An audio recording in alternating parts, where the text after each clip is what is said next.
Diptyque Laurent joins me here in the studio for a look at the papers now. Hello to you, Diptyque. Hi, Rochelle. We're kicking off with Algeria, where President Abdelaziz Bouteflika is expected to announce a bid for re-election this week. That's according to the Algerian press. That election will be held on April the 18th. If he runs, Abdelaziz Bouteflika would envisage his fifth term as Algerian president. He's actually expected to publish a letter announcing his bid by the end of the week. Again, this is according to the Algerian press. For this paper, Al-Akhbar, at 81 years old with declining health after a stroke 6 years ago, they're a little bit dubious about this would-be bid. After the bid, what happens next, the paper wonders. While the Algerian cartoonists are much more mocking in their coverage, as you see in this cartoon here, still no response, this nurse asks, while his colleague says, wait a minute, I'll ask him again, carrying there, as you see, a pair of defibrillators. French cartoonist Willem penned this illustration for Libération, also mocking the situation. Here is Bouteflika in a wheelchair being pushed by his army, literally being pushed into a presidential bid, apparently. All right, well, meanwhile, the actor Liam Neeson has made some shocking revelations in an interview with The Independent that many British papers are headlining on today, Diptyque. That's right. It was actually an interview meant to be about an upcoming film, but his comments have somewhat overshadowed that interview. Very distressing personal revelations from the Irish actor. Liam Neeson tells The Independent about a close friend of his who was raped some years ago. He had actually asked her after that if she knew who that attacker was, and also asked her for the race of the attacker. When she responded that it was a person of color, a black man, he said he roamed the streets with a club-like object, hoping to be essentially provoked by a person of color so he could kill that person.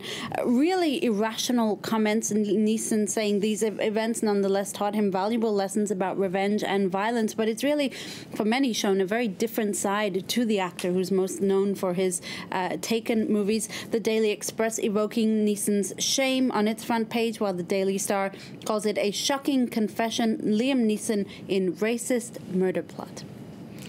All right, beyond the headlines, though, it also reveals a lot more about society's attitude to race. And that's why this article from The Independent is well worth a read.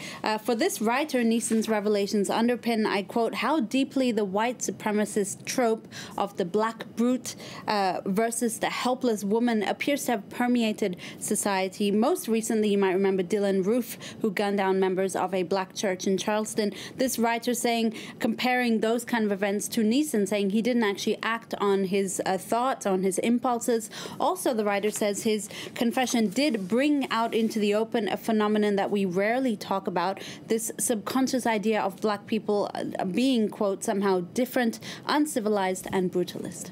Right, well, Diptyque, meanwhile, pressure is building on Virginia's Governor Ralph Northam to resign over a yearbook photo that's been deemed racist. That's right. Pressure is building on him to resign from both sides of the political spectrum, but he's not budging for the moment. This is all to do with a photograph from his medical school yearbook back in the 80s, showing him apparently in blackface. Northam says that picture was not actually him, but he admitted to wearing blackface in the 80s to pay homage to Michael Jackson. The Washington Post basically saying that he just keeps digging himself a deeper hole by refusing to stand down and address the issue once and for all. He's also, as I said, faced criticism from other media. The New Republic here calling it a, quote, Trumpian lack of shame. Northam appears to be clinging on to power, quote, secure in the knowledge that he can't be prematurely removed from office.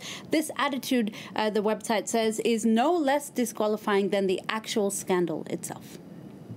OK, and a quick word on the climate now. A new report showing that the third pole, that's the Himalayan glaciers, could lose more than a third of their volume by the turn of the century, Diptyque. That's right. Glaciers in the Hindu Kush Himalayan region stretch over 8 countries in South Asia. A new report from an intergovernmental body there warns that 2/3 of those glaciers could melt due to climate change by the turn of this century.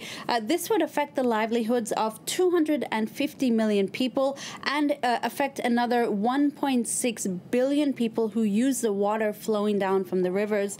This, even if ambitious targets are met between now and then, from a lack of water to mudslides to floods, this is being touted as the climate crisis, I quote, you haven't even heard of.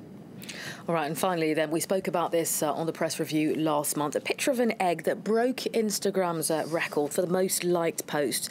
We know more now, in any case, about who's behind it. That's right. It was actually posted by a group called the Egg Gang. They posted it and urged users to like it as much as possible to beat the previous record held by one of the Kardashian girls. It did that.